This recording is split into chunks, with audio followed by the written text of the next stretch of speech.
If the general picture, however, of a Big Bang followed by an expanding universe is correct, what happened before that?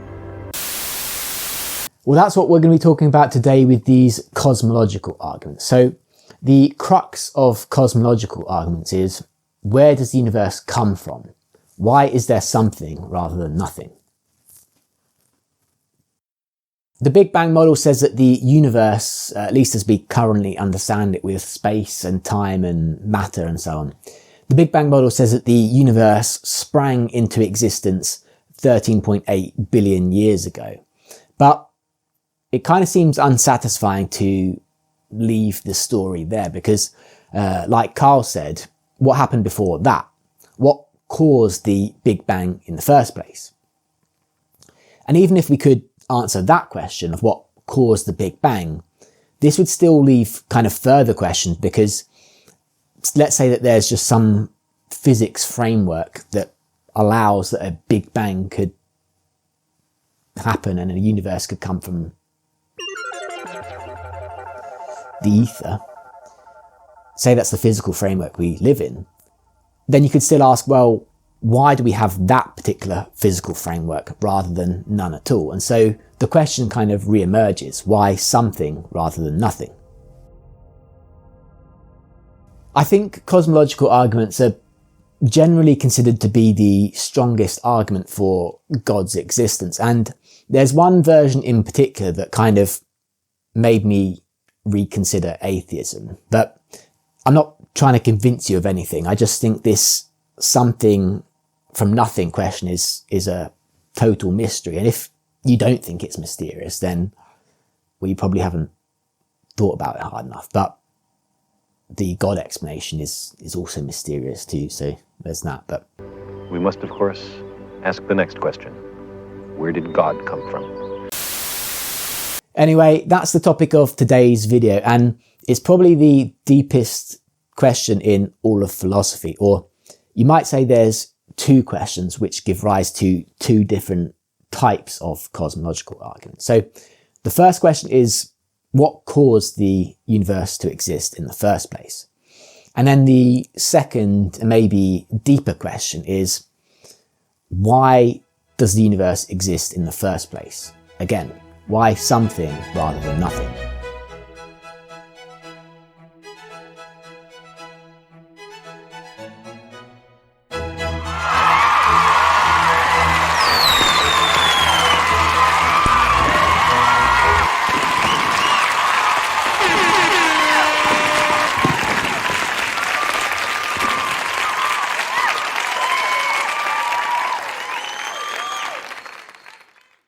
Like all this stuff, cosmological arguments can be traced back at least as far as the ancient Greeks. So I'm thinking of Aristotle and his prime mover in 300 BC or whenever it was.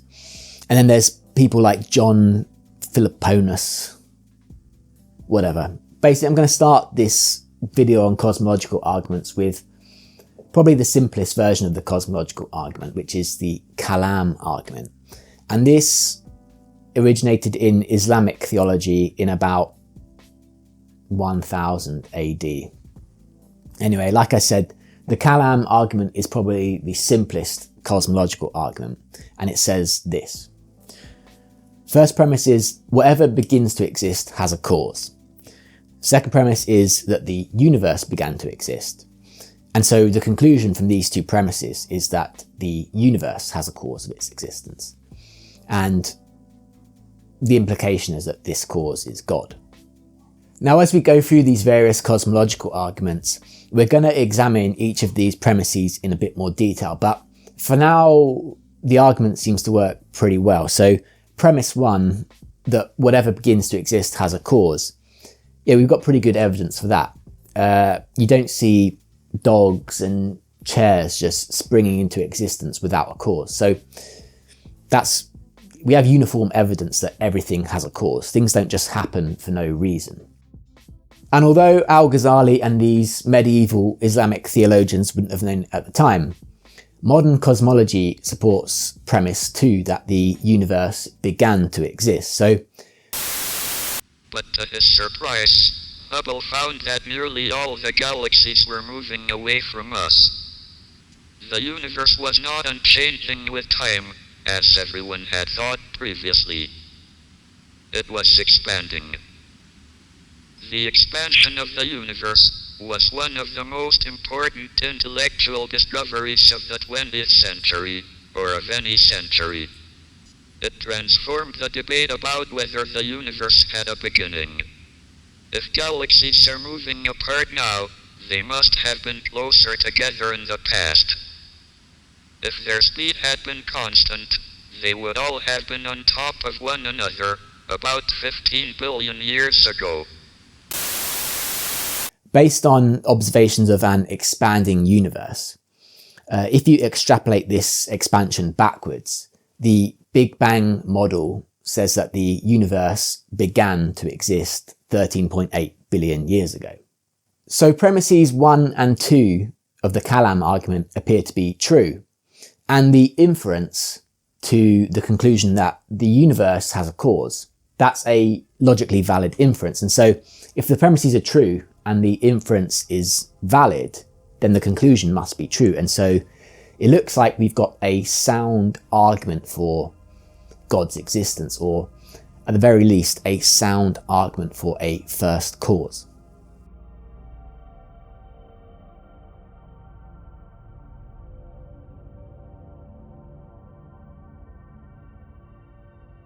So like I said, the Big Bang model says that the universe began to exist 13.8 billion years ago. And this directly supports premise 2 of the Kalam argument, that the universe began to exist, that there was a starting point in time. And this is probably the kind of consensus view in physics, but I don't think anyone really knows, can say for certain what happened at the beginning of the universe or before, if such a notion even makes sense, because with the Big Bang, concepts like gravity and space and time are said to have come into existence at that point. So we certainly can't observe this stuff, and you probably can't even apply concepts that come from within space and time to something that happened outside of it. So basically, there's alternative cosmologies, there's alternative theories about when the universe began, basically. What am I saying? Without doubt, the universe has been expanding since the Big Bang, but it is by no means clear that it will continue to expand forever. In one cosmology, the universe is created somehow from nothing 15 to 20 billion years ago and expands forever. In the other, the oscillating universe, the cosmos has no beginning and no end, and we are in the midst of an infinite cycle of cosmic deaths and rebirths. If we live in such an oscillating universe, then the Big Bang is not the creation of the cosmos, but merely the end of the previous cycle. So anyway, there's other models in physics besides the Big Bang, such as the oscillating universe model. And this model says that rather than the Big Bang being the absolute beginning of everything, the Big Bang was just the end of the previous cycle, and that the universe kind of goes through these endless series of expansions and contractions. So if we live in this oscillating universe, then the universe doesn't have a beginning at all. It just goes on for infinity in both directions, forwards and backwards. The universe didn't begin with the Big Bang. That was just the end of the previous cycle. And billions of years in the future, our current cosmos will collapse back in on itself and create a new one. So if this oscillating universe, or if some of these alternative cosmologies are correct, then premise 2 of the Kalam argument is false. The universe didn't begin to exist. Instead, it's always existed and is eternal.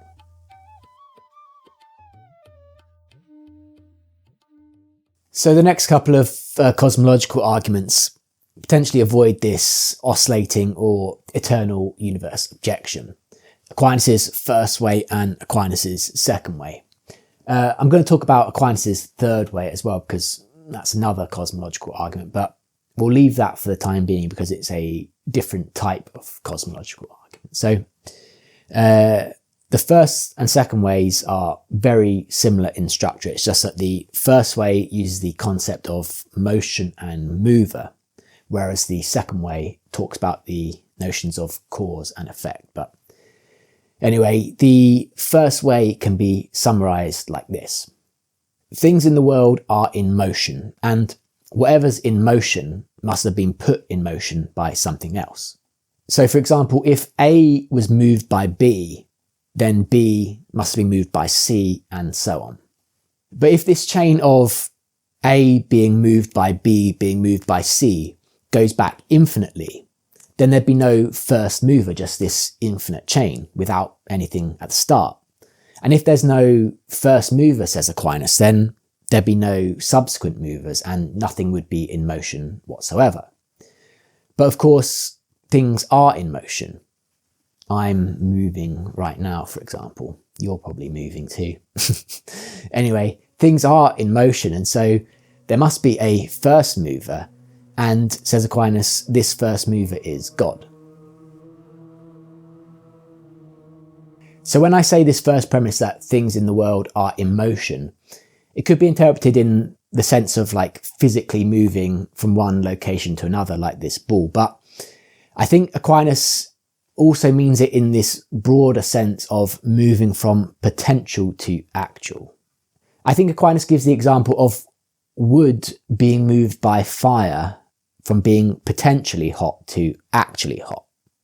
So for Aquinas, motion here might be better understood as something like change. So the ball is potentially over there, and then when I throw it, it's actually over there.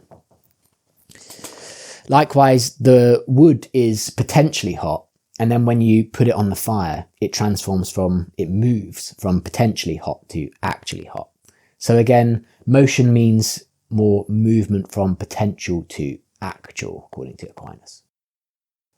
So at first, this might not sound too different from the Kalam argument, that the wood is moved by the flame, is moved by me lighting a match or whatever, and there's this kind of sequence of movers or causes stretching backwards in time. But this isn't how Aquinas' argument for motion is typically interpreted. So where the Kalam argument is a kind of horizontal sequence of causation going backwards in time, Aquinas' first way is generally understood to be a sequence of movers or causes vertically through the present moment.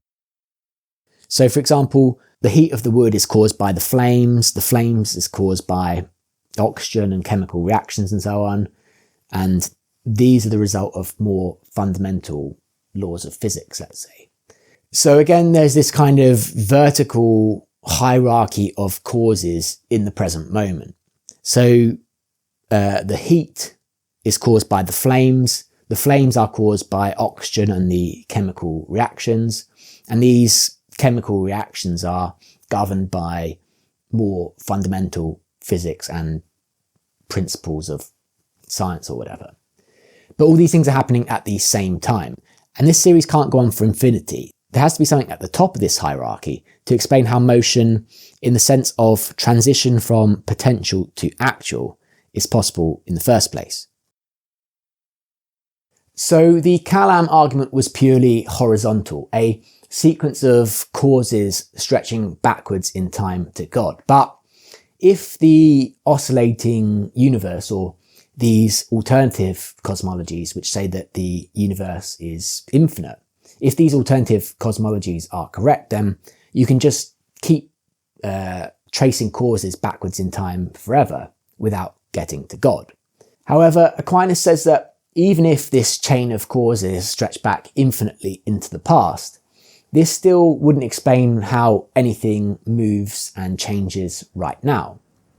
So to properly explain motion and change, we need not just a horizontal explanation, something that explains how, something to kick off this process in the past. We need something to explain how motion is possible right now in the vertical sense. So we need a present and sustaining cause, not just one that kicked this sequence off sometime in the past. And this sustaining cause at the top of the hierarchy is God, a being of pure actuality that never changes, i.e. an unmoved mover.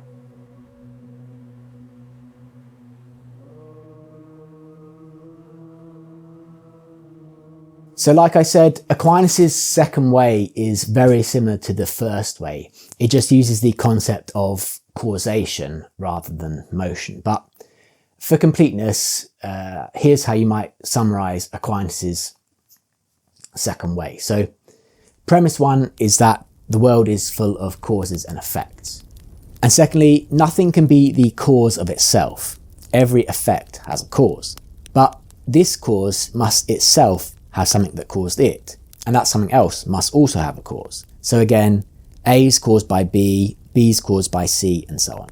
But if this sequence goes back infinitely, then there'd be no first cause.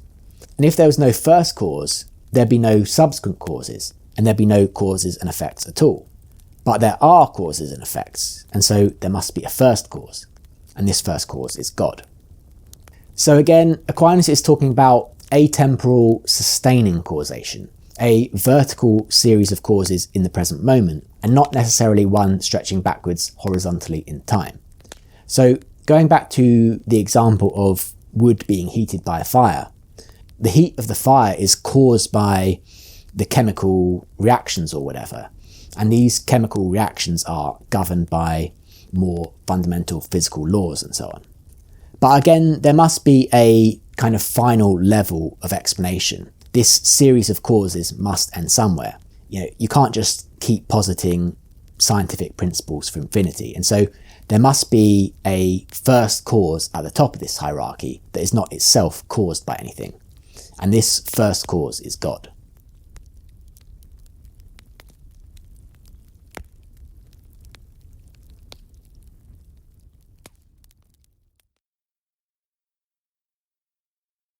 But a potential issue for Aquinas' second way is whether this first cause is God, because even if we accept that there needs to be something at the top of this causal chain of explanations, a present and sustaining cause, it doesn't necessarily follow that this first cause is God. Likewise with the first way, even if we accept that there needs to be a first mover that explains how motion is possible, how things can move from potential to actual, this first mover might not necessarily be God. So in the Concept of God video, we define God as omnipotent, omniscient, omnibenevolent, eternal, and a personal being. But a first cause or a first mover doesn't necessarily imply a being with these attributes. It could be a being lesser than God, as Hume might say, or perhaps it might not be a being at all. So maybe if you just keep going up through this hierarchy of explanations, perhaps eventually you just reach a bedrock where the laws of physics just are. Maybe some, I don't know, like a quantum field or something. And as for the Kalam argument, even if we accept premises 1 and 2, that everything that begins to exist has a cause and that the universe began to exist, yeah, it follows from that the universe has a cause, but there's still a massive leap from the universe has a cause to this cause is God.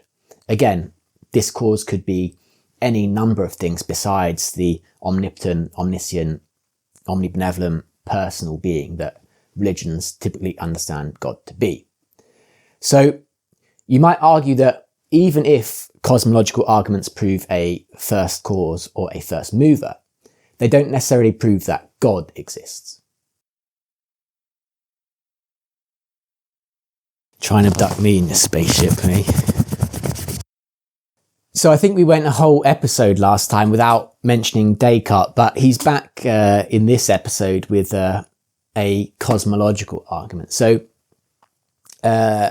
meditation 3 in Descartes' Meditations is basically a bunch of arguments for God's existence. So we already talked about Descartes' ontological argument in the ontological arguments video, and we talked about his trademark argument in the rationalism versus empiricism video. But Descartes' cosmological argument is potentially provides a response to this criticism that the first cause might not be God. But it's a long-winded one. So yeah, to summarize the cosmological argument, Descartes considers a bunch of possible explanations for the cause of his existence and then rules them out until the only remaining option is God specifically. So the argument can be summarized like this.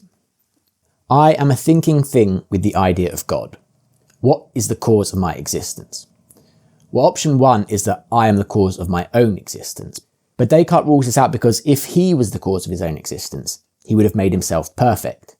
And this makes sense because if you were creating yourself, like a video game character, you'd want to kind of max out the stats. So you'd give yourself the maximum amount of power, maximum amount of knowledge, and so on, i.e. you'd make yourself omnipotent and omniscient. But since Descartes isn't omnipotent and omniscient and perfect, i.e. God, Descartes says that he can't be the cause of his own existence. So option two that Descartes considers is that he has always existed, but Descartes rules this out as well because firstly he says he would be aware of this. And secondly, Descartes says this wouldn't explain his continued existence. So again, like Aquinas' first and second ways, even if there was a horizontal sequence of causes stretching backwards forever in time, this wouldn't explain what sustains him in existence. You know, the fact that Descartes is alive right now doesn't guarantee that he'll be alive the next moment. In other words, a horizontal sequence of causation doesn't provide the kind of vertical explanation of causation that Aquinas was talking about. So the third option that Descartes considers is that his parents or some other being lesser than God is the cause of his existence. But again, your parents or some other being doesn't necessarily provide that vertical causal explanation. Going backwards in time, your parents are the cause of your existence in a horizontal sense, but they don't sustain you in existence from moment to moment.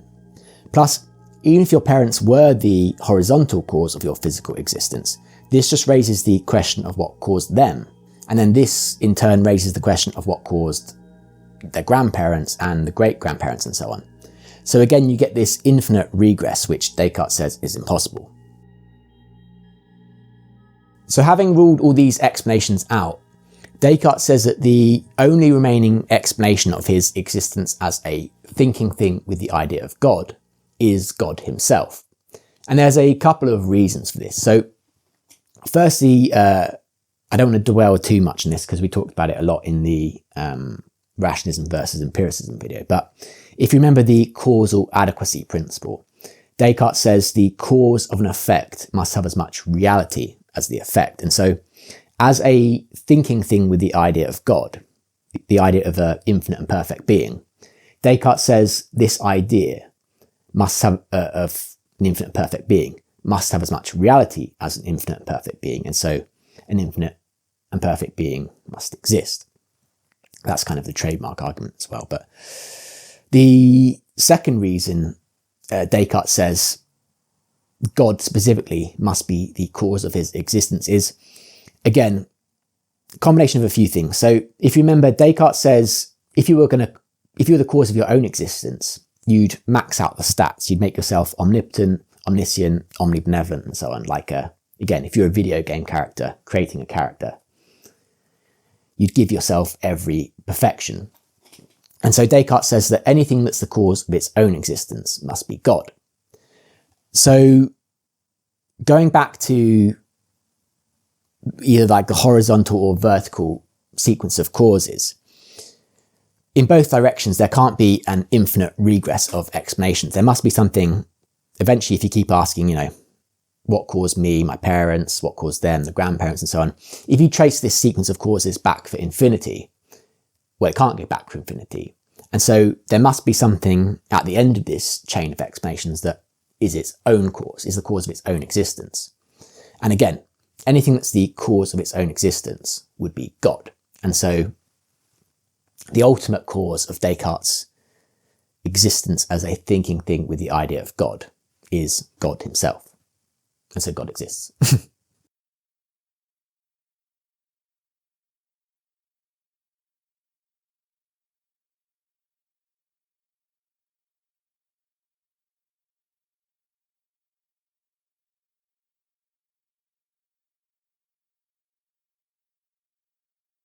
My alien's gone a bit limp.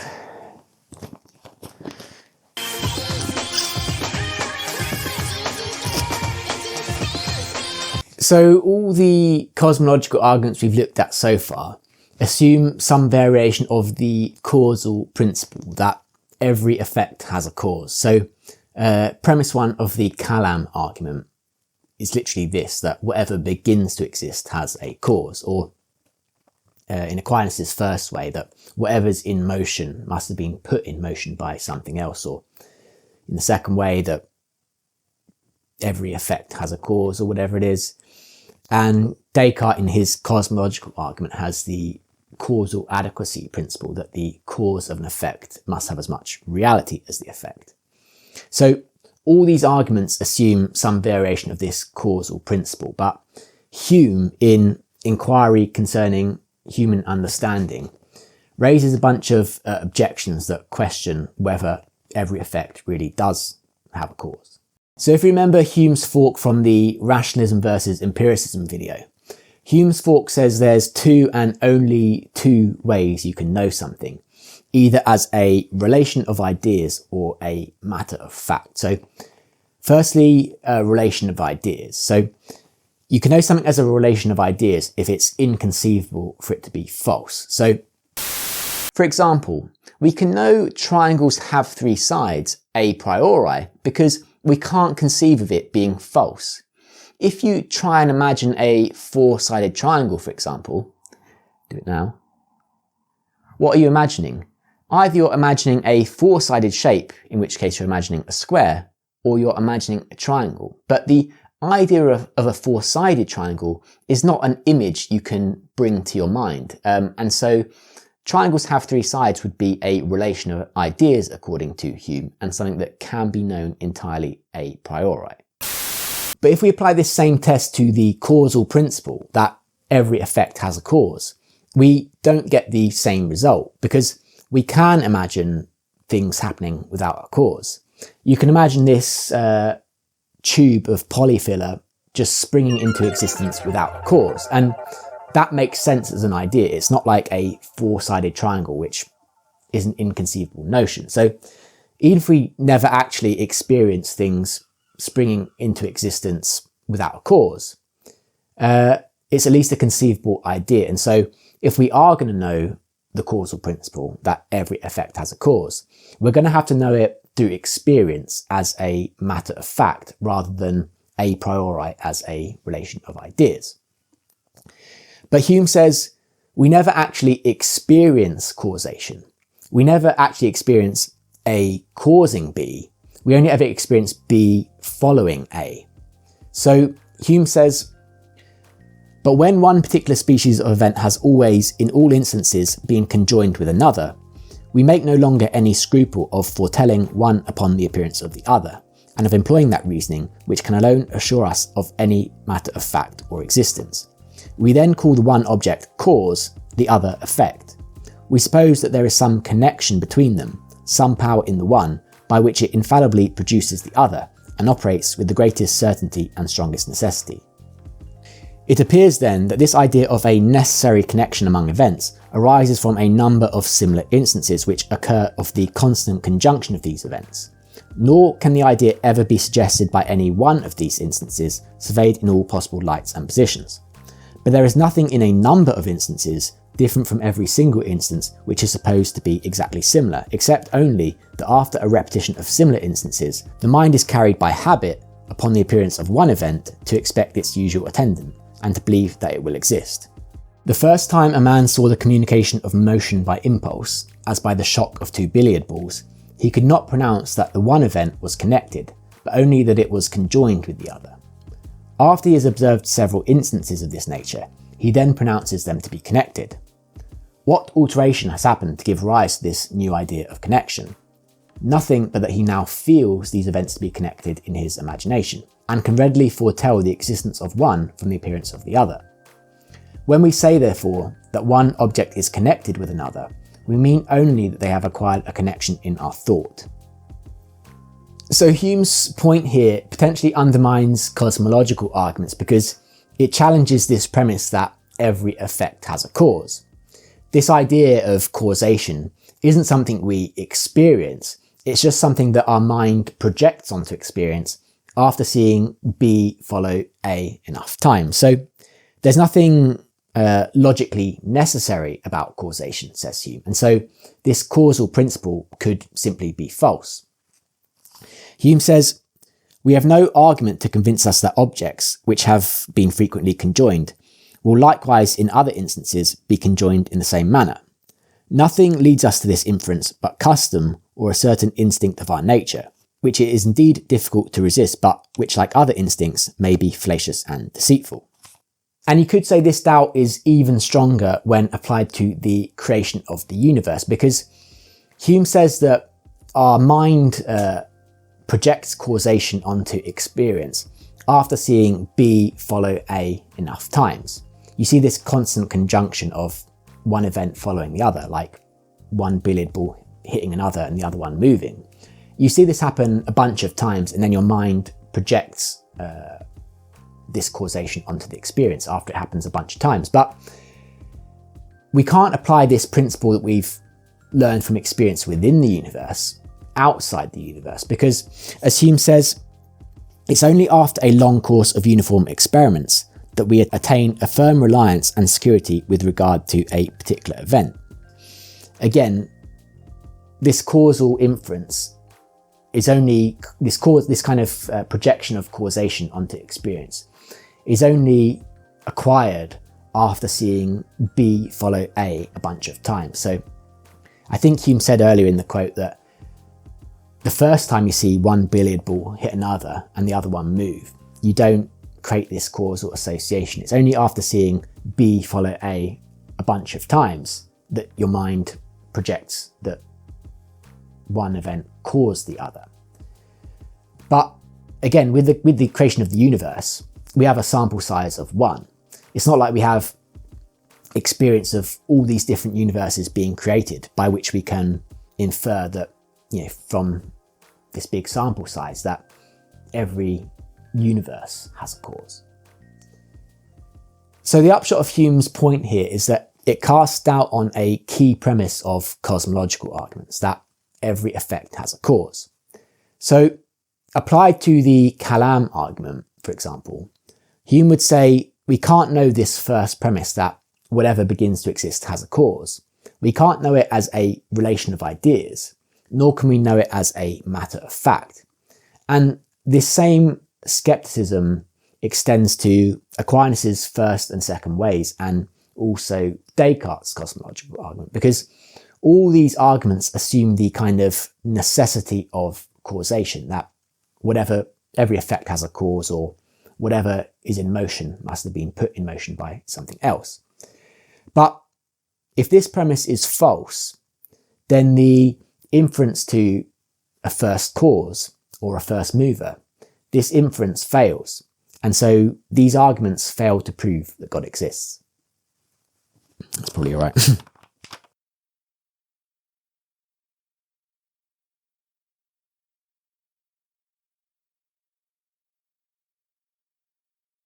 So this brings us to a different kind of cosmological argument. Cosmological arguments from contingency. So where the previous arguments assumed some variation of the causal principle, that every effect has a cause, so they are cosmological arguments from causation, these cosmological arguments from contingency instead use these concepts of necessity and contingency. So another way of thinking about this is, instead of asking what caused the universe, the question is instead, well, why does the universe exist in the first place? So we've gone over this distinction between necessity and contingency in at least 2 other videos, ontological arguments and rationalism versus empiricism. But just as a quick reminder, if something exists contingently, then it might not have existed. So you, viewer, exist contingently because if your parents never met, then you wouldn't exist. Whereas God is said to exist necessarily. God's existence isn't contingent on anything. In other words, if something exists contingently, then it's possible that it might not have existed. So it's possible that your parents never met and you didn't exist. And it's possible that your grandparents never met and so your parents might not have existed. Your parents are contingent on grandparents existing, or this tube of polyfiller is contingent on Polycell, the company, Axonova, whatever. It's contingent on the company being formed and making polyfiller. So again, if something exists contingently, then it's possible that it might not have existed, or at some point it didn't exist. So yeah, if something exists contingently, then it didn't have to exist. It's possible that it might not have existed. And with this concept of contingency in mind, Aquinas' third way, his argument from contingency, goes like this. So the first premise is that things in the world exist contingently. Again, you, your parents, the polyfiller, the world, the universe. All these things exist contingently because they might not have existed. And Aquinas says everything that exists contingently at some point didn't exist. So again, at some point you didn't exist. At some point the polyfiller didn't exist. And so if everything existed contingently, then there'd be a point at which nothing existed. But if there was a time when nothing existed, then nothing could begin to exist. And so there has to be something which doesn't exist contingently, but which has always existed, which exists necessarily. And this necessary being is God.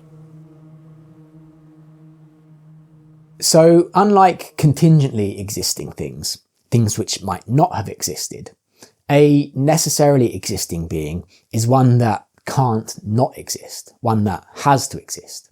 And this necessarily existing being isn't dependent on anything else. Its existence isn't contingent.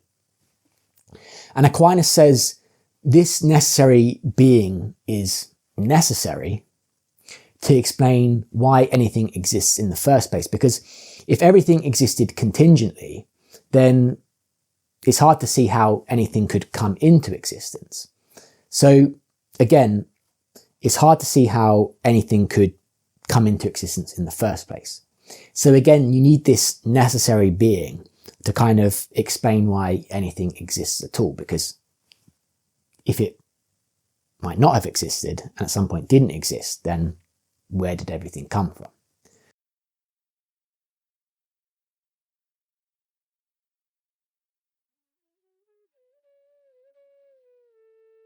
So perhaps the shakiest premise of Aquinas' third way here is the premise that if everything existed contingently, then at some point nothing existed.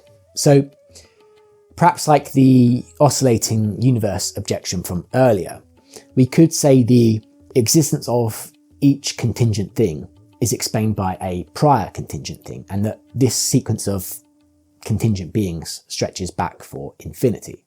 And if this infinite sequence is possible, then it's possible that everything could exist contingently without there ever being a point at which nothing existed.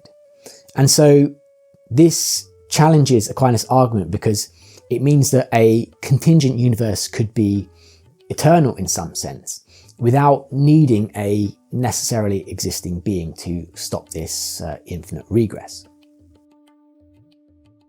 However, although the idea of an infinite sequence might make sense in a kind of theoretical, abstract, mathematical sense, the idea of an actual infinity existing in reality is a bit paradoxical maybe. And one way of illustrating this is the thought experiment Hilbert's Hotel. So Hilbert's Hotel is a hotel with infinitely many rooms, all of which are occupied. But despite being fully occupied, the hotel can still accommodate new guests by shifting everyone to a different room. So for example, if you move guest 1 into room 2 and guest 2 into room 3 and so on, you'd free up room 1 for this newcomer. So this infinite hotel would be both fully occupied but also able to take on more guests at the same time, which is contradictory. So actual infinities appear to lead to logical contradictions which are impossible. And so this suggests that an actual infinity can't exist in the real world. And so returning to cosmological arguments, this explanation that everything exists contingently and that there's just this infinite sequence of contingent beings, this is potentially contentious because it implies the existence of an actual infinity, which again is a potentially paradoxical notion. And so maybe Aquinas is right that there does need to be a necessarily existing being which kind of grounds the existence of contingent beings and prevents this infinite regress. So I said one of these arguments convinced me against atheism. Well, this is the one. Leibniz's cosmological argument from the principle of sufficient reason. So the principle of sufficient reason itself is, in Leibniz's words, that no fact can be real or existing and no statement true unless it has a sufficient reason why it should be thus and not otherwise. Most frequently, however, these reasons cannot be known to us.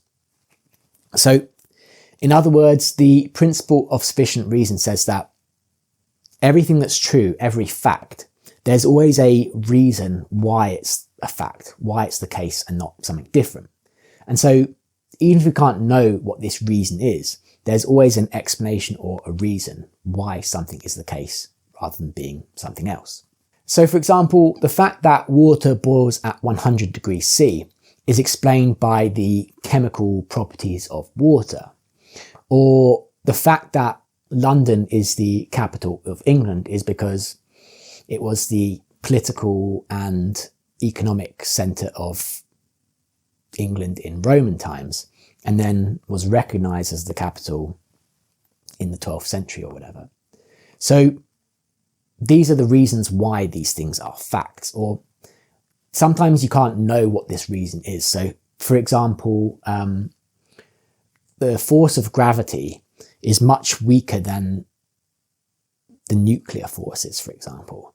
And to my understanding, this is a bit of a mystery in physics, like why gravity is so much weaker than these other forces. But even though we don't know why gravity is weaker than these other forces, there will be a reason why gravity is weaker. So again, every fact has a sufficient reason. There's always an explanation why it's the case, even though we can't always know what that explanation is. So that's the principle of sufficient reason, that everything that's a fact ultimately has a reason why it's the case and not otherwise. Even if we don't yet know what this explanation is, or even if we can never know what this explanation is, there is always an underlying reason why something is one way and not another way. So Leibniz then applies this principle of sufficient reason to two kinds of truths: necessary truths and contingent truths. So we talked about the difference between necessary and contingent truths in probably a few other videos by now, but just as a quick reminder, a necessary truth is something that is true and couldn't possibly be false, like the principle of non-contradiction, or 2 + 2 = 4. So Leibniz says the sufficient reason for necessary truths is revealed by analysis. To understand what non-contradiction means is to understand it's just self-evidently true, or these other necessary truths like 2 + 2 = 4, you can kind of break them down into their more fundamental components perhaps, until you eventually reach these self-evident logical principles that don't require any further explanation. But the sufficient reason for contingent truths, things which are true but could have been false, isn't reached so easily. So going back to my example of water boiling at 100 degrees C, well, you could say the reason water boils at 100 degrees C is because of the chemical properties of the molecules. But then this just raises further questions of why the water molecules are arranged this way and why the laws of physics are the way they are. So any explanation we give of contingent truths will just be another contingent truth. It's this infinite regress problem again. So your contingent existence might be explained by your parents, say, but that isn't a sufficient reason because your parents' existence, which is also contingent, also needs to be explained as well, and so on and so on. So Leibniz says that in order to provide a sufficient reason for contingent truths, we need to step outside this sequence of contingent facts and appeal to something which exists necessarily. So Leibniz says, as all this detail again involves other and more detailed contingencies, each of which again has need of a similar analysis in order to find its explanation, no real advance has been made. Therefore, the sufficient or ultimate reason must needs be outside of the sequence of series of these details of contingencies, however infinite they may be. It is thus that the ultimate reason for things must be a necessary substance, and this substance we call God.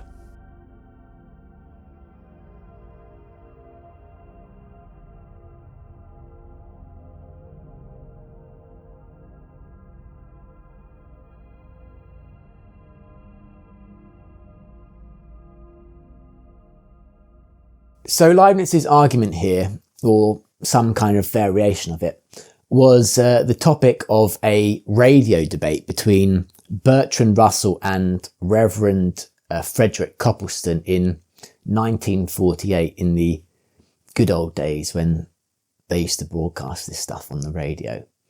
But anyway, Copleston advanced a variation of a cosmological argument from contingency, like Leibniz's sufficient reason or Aquinas' third way, but Bertrand Russell responded that these arguments commit the fallacy of composition. So the fallacy of composition is the often invalid inference from the parts of something to the whole of something. So for example, sheets of paper are thin and the book is made of sheets of paper. Therefore, the book is thin. Well, that argument's invalid because if you've ever read the Critique of Pure Reason, it's made up of sheets of paper, but it's not a thin book.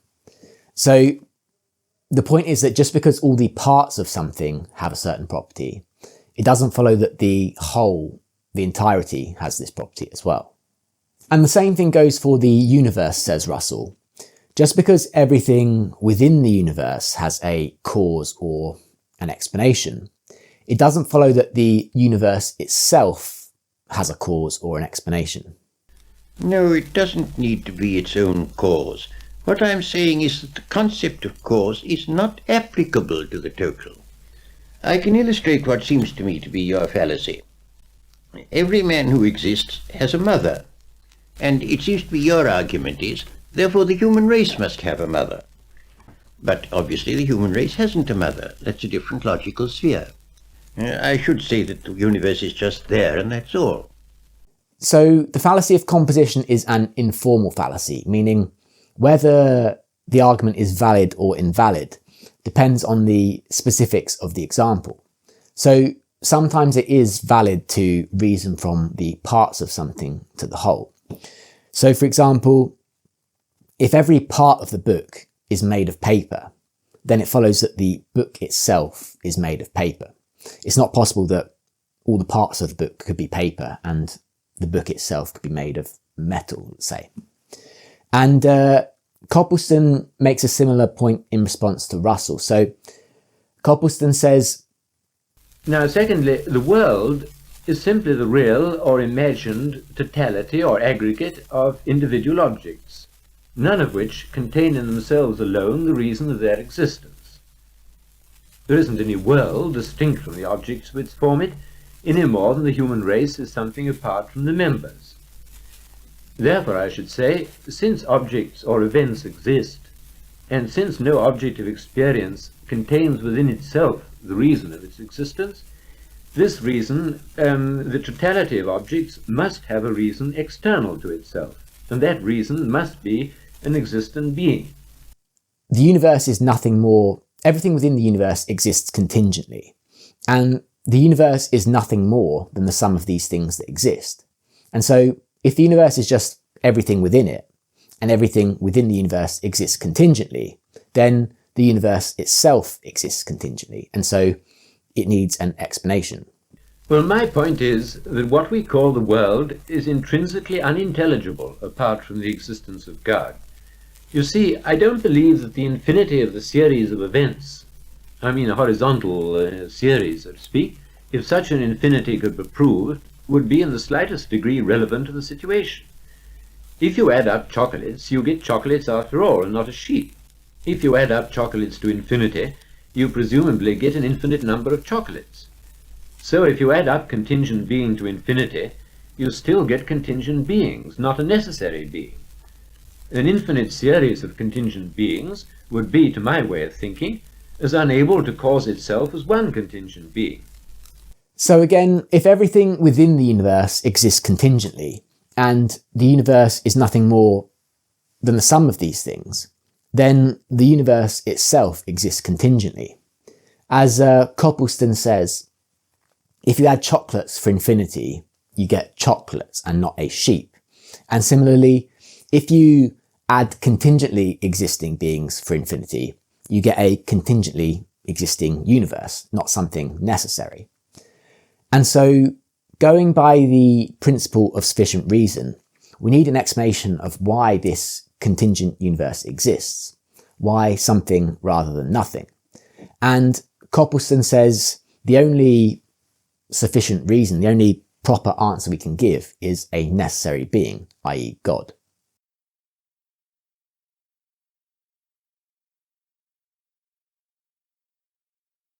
Another issue Russell raises for cosmological arguments from contingency is the impossibility of a necessary being. And we touch on this argument in the ontological arguments video with Hume. So if you remember, Hume says that any being we can imagine existing, we can also imagine as not existing. But, says Hume, if God did exist necessarily, then it would be contradictory and therefore inconceivable to imagine God not existing.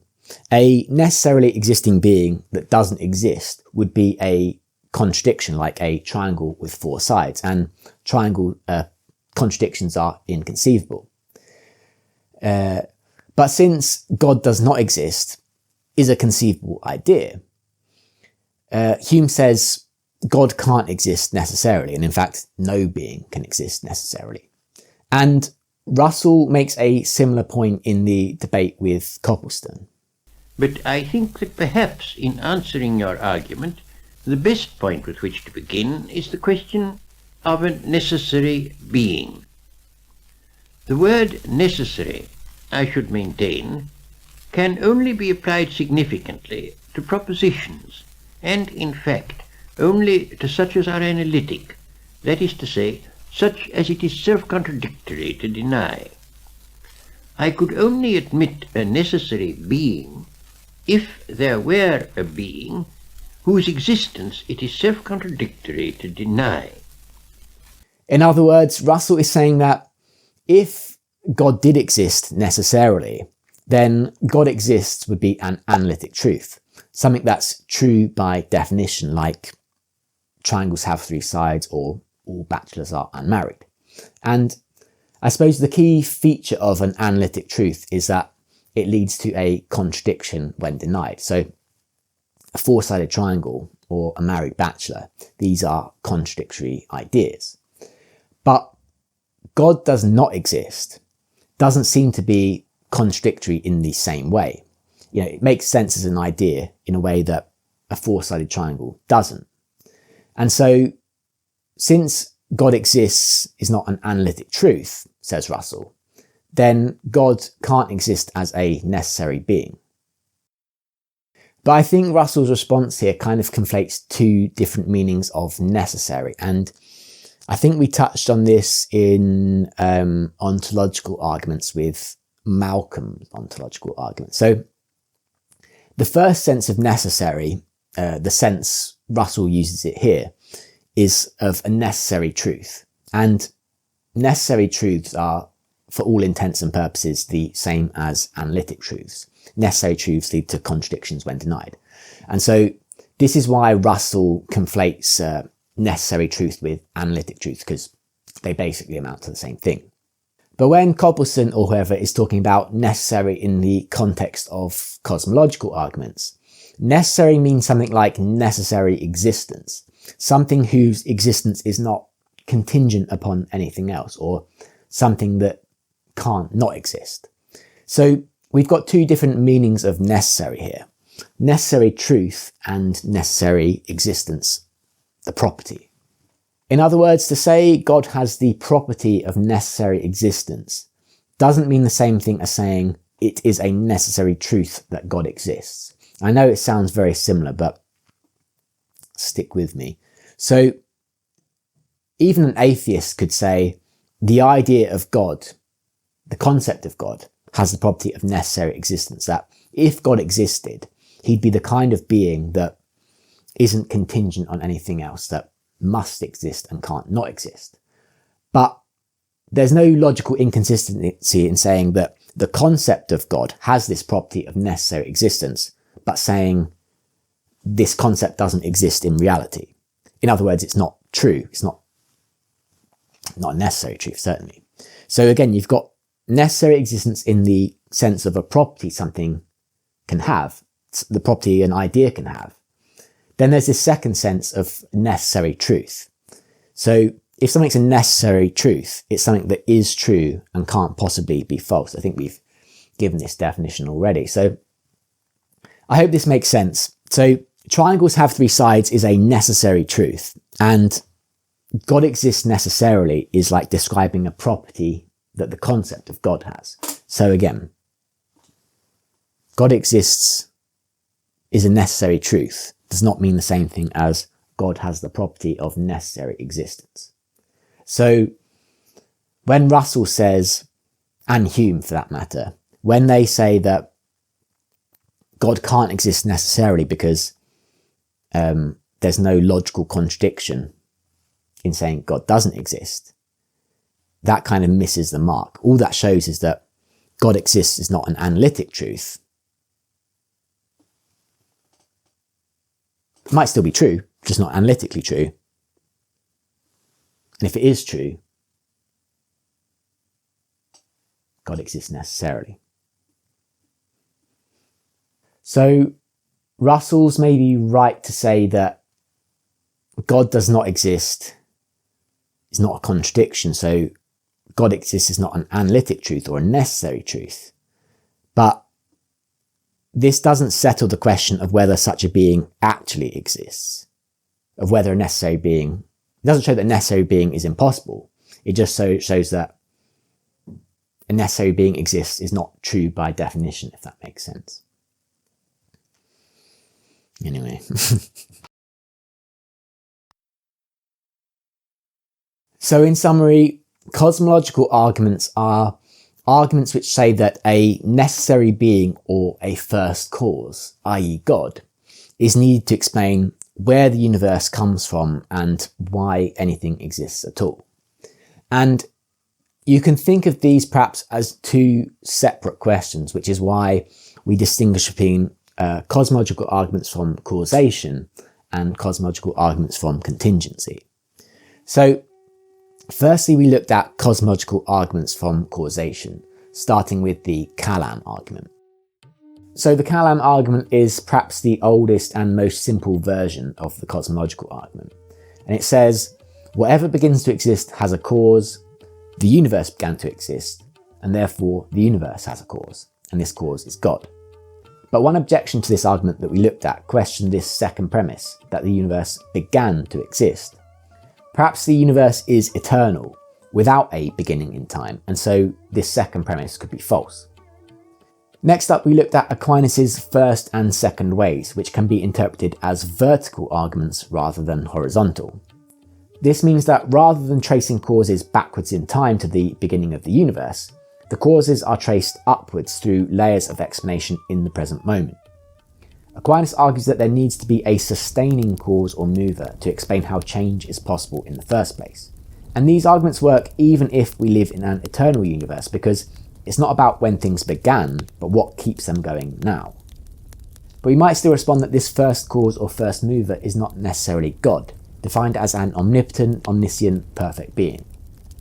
However, Descartes' extended cosmological argument argued that anything which is the cause of itself would naturally make itself perfect, omnipotent, and so on.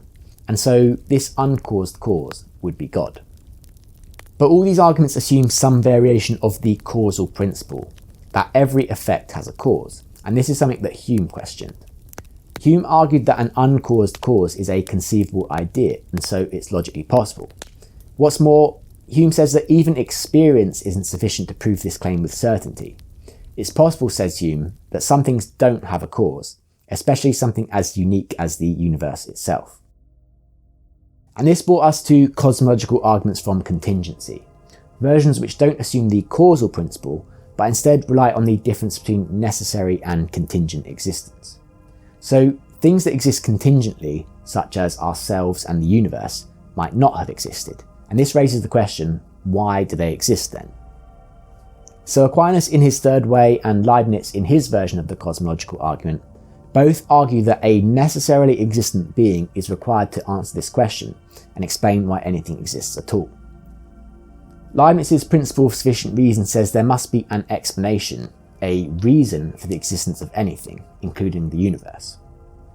So, applied to the universe, given that it exists contingently, this principle says that there must be a final, sufficient explanation for why it exists rather than not at all. Even if the universe has always existed, that alone wouldn't count as sufficient reason, because we could still ask, well, why an eternal universe rather than no universe at all?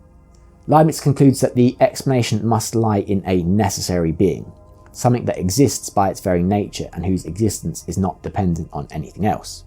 This necessary being, he argues, is God, and it is God that ultimately grounds the existence of all contingent things, including the universe. But Bertrand Russell, in his debate with Frederick Copleston, raised some potential issues for these cosmological arguments from contingency. For example, he says that such arguments commit the fallacy of composition. So, just because everything within the universe requires a cause or explanation, it doesn't necessarily mean that the universe itself requires a cause or explanation. So I'd say this is the point in the debate where we reach an impasse between atheism and Russell and theism and Copleston. So, to be fair, Russell describes himself as an agnostic, but this position, Russell's position, is effectively that maybe some things just don't have an explanation, that the universe is just there and that it's just a brute fact. You just have to deal with it, basically. Then the theistic view of Copleston isn't happy to accept that the universe just exists without an explanation. The theistic position, and Leibniz says there is ultimately a reason why something rather than nothing. That's what the principle of sufficient reason says. So I think you reach a kind of bedrock at this point. Like, either you think the universe is just there, or you think there's a reason, and I don't know how much deeper you can go in this discussion, but I hope you found it interesting. Like I said, I think this is maybe the most profound, deepest question in all of philosophy. So yeah, hope you enjoyed it. The end. Another great show, guys. Thanks. Right, books and references. As always, you can get my book. Not the most detailed, because it's Cosmological Argument is like a subsection of a subsection. But you can get that if you want an overview.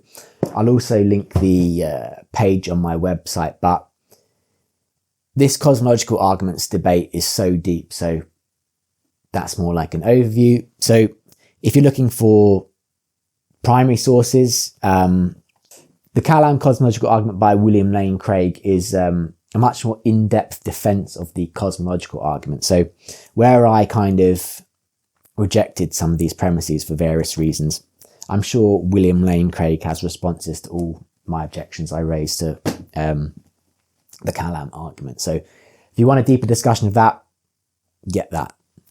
Then Aquinas' first, second and third ways, of course, from the classic Summa Theologica, which I don't have, but it's online in the public domain, so I will link that in the description as always. Descartes' Meditations, that's where his cosmological argument comes from, the long-winded one.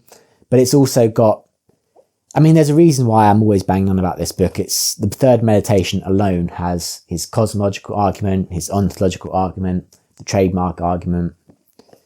And like I've said before, it's a real page turner. So get yourself a copy as always, if you haven't already. Get yourself 2 copies.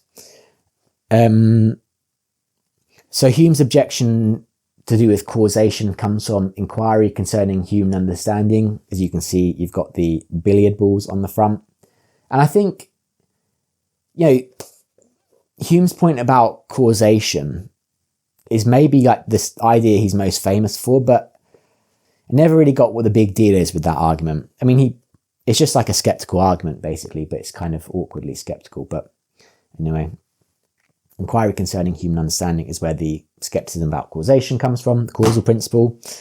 And then the stuff about the impossibility of a necessary being comes from dialogues concerning natural religion by Hume. And I think also, going back to the causation point, the stuff about the universe being a unique case, I think I borrowed some of that from dialogues as well. So if you're looking for that argument, between those two, that's where those arguments came from.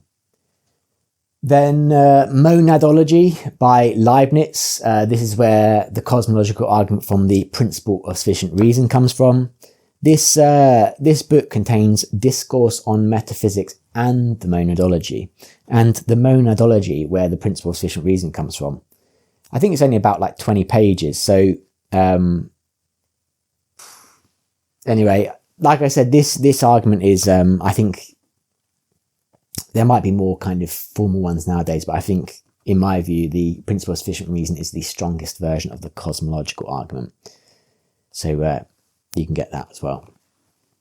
I'll also, the radio debate between Russell and Copleston is on YouTube. So I'll link that in the description, along with the Stanford page and any other resources to do with cosmological arguments that you might find useful. But I think that about does it for this video. So thank you for watching. I hope you enjoyed it, and I will see you in the next one.